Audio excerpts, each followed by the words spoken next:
है एवरीवन, तो मुझे मिस्टर बॉक्स रिसीव हुआ है फ्रॉम बल्क बॉक्स। तो मुझे इतना एक्साइटमेंट हो रहा है कि आखिर इसमें है क्या। चलिए ओपन करते हैं।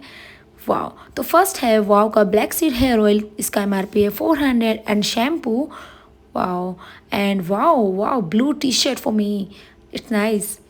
एंड माई क्लेम मॉइस्चराइजर, इसका भी एमआरपी 500 है। And women's pad, day pad थे and this is for night. वाह, ये है फेशियल आई थिंक मसाजर, जिससे हम बहुत अच्छे से अपनी मसाज कर सकते हैं फेस की। वाह, one more T shirt, it's also very good.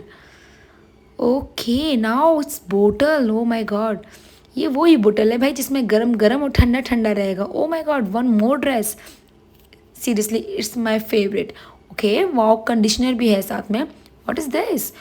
O really, wow कितनी सुंदर वॉच है गाइस। इसका एमआरपी है 2000 एंड मिलाप कॉस्मेटिक्स से मुझे मिला है एक liner. Wow, and guess what, ये मिस्टर बॉक्स मैंने ओनली 1400 में मंगवाया था एंड मुझे 10,000 के लगभग के प्रोडक्ट रिसीव हुए हैं।